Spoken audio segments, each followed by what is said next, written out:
Sorry, I'm sorry. It's the honourable member from Oakville. I'm jumping the queues. Thank you, Madam Speaker. It's a great honour to address the House today for my first time as member of Oakville, and I would like to congratulate you on your appointment. I'm going to confess, when I wrote these notes, I heard myself saying, Mr. Speaker, so if at some time during them I make a mistake, I apologize in advance, Madam Speaker. I would like to begin by expressing my gratitude and thanks to the people of Oakville for supporting me, putting their trust and confidence in me, and asking that I be their voice in this chamber, and I intend to do my best to be their voice.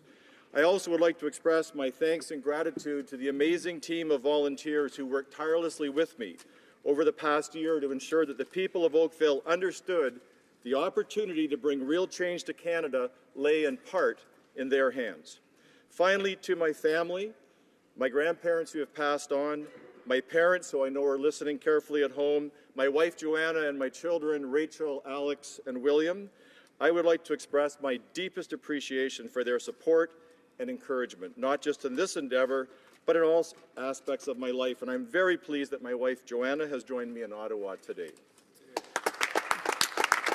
Madam Speaker, over the campaign period, I knocked on thousands of doors in Oakville and had countless conversations with people from Oakville about the issues that were affecting them, their families, and their community. Without a doubt, the most frequent concern expressed was for our economy and the uncertainty of employment. This is particularly true for 20-something Canadians who've struggled to find quality, permanent jobs. I have also watched friends and neighbours seemingly caught in a constant cycle of employment, unemployment, underemployment, and so on. Madam Speaker, this should be simple. We need to get Canadians back to work in quality, durable jobs. And we need a robust economy to create employment and to create wealth for everyone. The speech from the throne speaks directly to these concerns.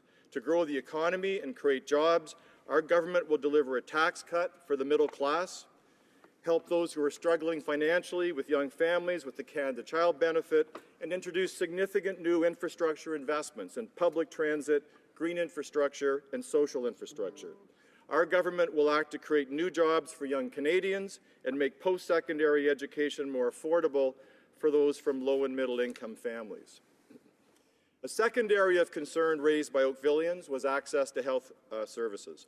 I'm pleased to advise the House through you, Madam Speaker, that in a very few days, at 6 a.m. Sunday, December the 13th to be exact, Oakville will open a brand new state-of-the-art hospital. The new Oakville Hospital is a $2.7 billion public infrastructure project, the 13th largest public sector infrastructure project in Canada. It's very near and dear to my heart. In my previous work as President and CEO of Halton Healthcare, one of my responsibilities was to see this project through from inception to the near final stages of construction. Madam Speaker, I am proud to report this remarkable project in Oakville is opening on time and on budget. In preparation for its opening, the hospital recruited an additional 800 people to work and volunteer at the new facility to introduce an extensive array of new and expanded patient services.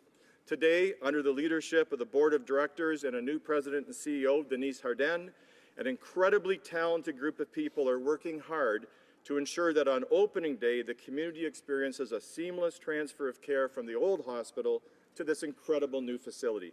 Madam Speaker, I thank the leadership, staff, physicians, and volunteers of Halton Healthcare for their hard work and diligence and congratulate them on delivering a terrific new hospital for Oakville. I would also like to recognize CEO Tina Triano and thank the Oakville Hospital Foundation and the 28,000 people who donated to meet a record fundraising goal for the community. But hospitals are just one part of our health system. I believe the Canada Health Act and our national commitment to help each other in times of health crisis is a large part of what defines us as Canadians. We need federal health leadership back. We need a new health accord, and we need national strategies to deal with the changing circumstances of people with mental illness, chronic diseases, and who are aging. And we need to reinvest in health research to ensure that our investments are rooted in evidence-based, clinically proven strategies. The speech from the throne speaks explicitly to these issues, laying the framework to develop a new health accord in partnership with provinces and territories, And our government will also take action to support the delivery of more and better home care services, improve access to necessary prescription medications, make high-quality mental health services more available, and advance collaboration across Canada in health innovation. Our government is taking the necessary steps to ensure our universal health care system remains sustainable and accessible for all Canadians today and for generations to come.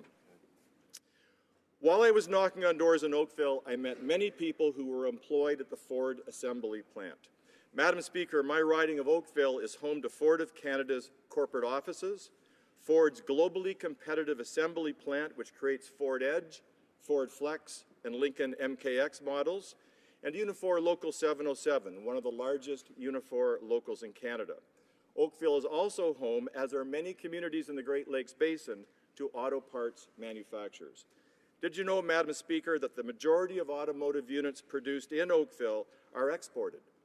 Mostly to the United States, but 10% of production from Oakville is now shipped to China, and Ford Canada is, as we speak, introducing the Edge into European markets.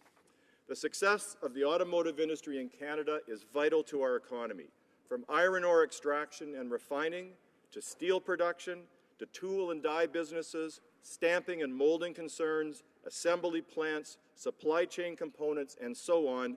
This industry creates thousands and thousands of high-quality jobs and countless spin-off jobs. It stimulates manufacturing research and development and provides support to local charities and community programs in cities and towns across Canada. In an increasingly competitive global environment to attract investment by foreign auto manufacturers, Canada, in recent years, fell behind other countries. Action will be taken today to ensure that new capital investment, capital reinvestment, and research and development occurs in Canada's automotive parts and assembly sectors, ensuring a strong and robust automotive sector in the decades to come. Our government is committed to engaging auto manufacturers, workers, and stakeholders, including the Canadian Automotive Partnership Council, on matters that have a direct impact on the future of our auto sector. Those discussions are underway as we speak. We are committed to mobilizing the experience and expertise of stakeholders and incorporating their input into decision-making.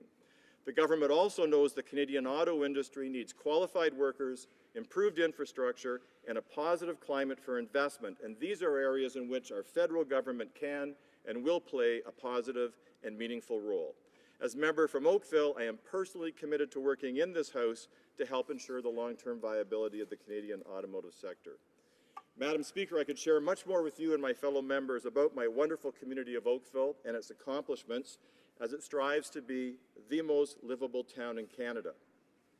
I could also share more of the concerns that were raised by residents, such as environmental and climate change issues, a desire for a return to open and transparent government processes, and concerns about pensions and poverty in the elderly, and the remarkable responsiveness of this government's plans to address so many of those expressed concerns. But I think I'm short of time. I salute our Prime Minister for his open and participatory leadership of a strong and capable cabinet.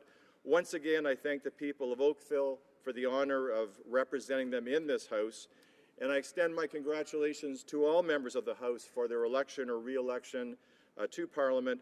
And I wish to express that I am committed to working with members from all sides of the House to help this, the 42nd Parliament of Canada, produce extraordinary results for all Canadians. Thank you very much.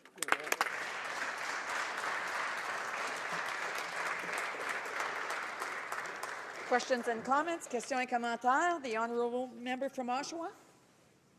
Thank you very much, Madam Speaker, and I want to thank my colleague from Oakville for his speech, and I welcome him to the House. I also welcome his statement that he's going to be a strong advocate for the automotive sector, and I actually believe him.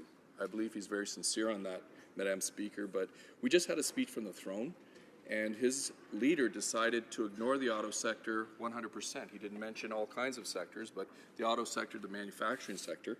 And this, my community of Oshawa, depends on the manufacturing sector for a lot of jobs. One assembly job actually is a spin-off of 7 other jobs in the community. And we've had 300,000 job losses in Ontario. And one of the reasons is if you talk to manufacturers who have left, they said it's the high cost of energy and the high cost of labor. So I was wondering if we could get a commitment from this member going forward with the budget. What are they going to be putting in their auto action plan to contradict the policies that they're putting in to increase or decrease the competitiveness of Ontario? For example, they're putting in increases to payroll taxes, which increases the cost of labor. They're also putting in a carbon tax, a tax on carbon, which will increase energy costs. And when we compare Ontario to Michigan, Michigan has competitive electrical rates, stable payroll taxes, and they don't have a carbon tax. What's he going to do to put forward his policy to make sure that his leader in the budget forthcoming is going to have things in there for the auto sector and manufacturers? The honourable member from Oakville. Madam Speaker, I thank the honourable member for the question, and again congratulate him on his election to this House.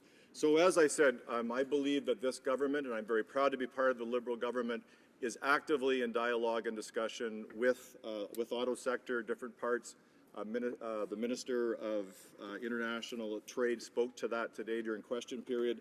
I know that both the Minister of International Trade and the Minister of Innovation, Science and Economic Development are, as we speak, an ongoing meeting with different firms, different industries, different associations to ensure that they fully understand and appreciate what is required for the auto sector. I've heard continued reference to the payroll tax. Madam Speaker, the average Canada Pension Plan benefit for seniors today in Canada, the average payout is $7,500. That's not a payroll tax. That is a defined benefit contribution that will increase retirement benefits for all of us. Questions and comments? Questions et commentaires? The honourable member from Cowichan, Malahat Langford. Thank you, Madam Speaker. It's an honour to stand here on behalf of the residents of Cowichan, Malahat Langford, and I'm glad to see that the member from Oakville pledged some strong support for manufacturing. There's another sector of manufacturing that also needs some dire help out on BC's coast, and that is the manufacturing in the wood sector. British Columbia's coastal communities have seen countless numbers of sawmills closed down, and one of the biggest problems comes from the exports of raw logs. We are continuously shipping out raw logs and only to buy the products back from other countries. So I'd like to ask the member, through you, Honourable Speaker, will we see the same kind of commitment for other sectors of manufacturing, particularly stopping the raw log exports in British Columbia so that we actually make more value-added manufacturing? Because I think all members in this House can agree that that is where the value-added jobs come from, the well-paying jobs that will really support families in my community and countless others. Thank you. L'honorable député de Oakville. Madam Speaker, I thank the honourable member for his question and congratulate him again on his election to the House. Canada is a country of small and medium-sized enterprises. Our prosperity is embodied in entrepreneurship and entrepreneurs who will take chances and produce wealth for us. This government has committed to a $200 million per year over 3 years innovation fund to provide direct support to business incubators and accelerators for research facilities to finance small companies who want to grow. Very similar to what's happening in Germany, where they link together government, business, universities, and schools, and I believe that this government is committed to helping manufacturing across Canada. Questions and comments? Questions et commentaires? L'honorable député du Lac-Saint-Louis. The honourable member for Lac-Saint-Louis. I welcome the honourable member to this House, and he has a very important role to play in this government because he represents a riding that is manufacturing-based and like all manufacturing, is dependent for its success on being innovative. And so he already addressed it in the answer to the previous question when he discussed innovation, but perhaps he could talk a little bit more about how this industry is surrounded by small and medium-sized businesses all over Ontario and in other parts of the country, and that these businesses, these parts makers and so on, their success also rests on innovation. So perhaps you could expand a bit on the government's commitment to innovation and to science and technology above and beyond that, but to innovation in particular. The honourable member from Oakville has a short time to answer that question. Thank you very much, Madam Speaker, and thank you very much to the member for that question. As I said, there is a very strong commitment to innovation, science and development with this government. We have formed a small group of members that have auto parts manufacturing and assembly units in their ridings, sort of a caucus on our side. I should say that I would love to collaborate with other parties. But what we hear from all of those areas is innovation, research that's happening in this sector, and a willingness to partner and work with government to make sure that we move this sector forward successfully, to grow our economy and to keep the automotive sector strong in Canada. Resuming debate, reprise de débat. The honourable member from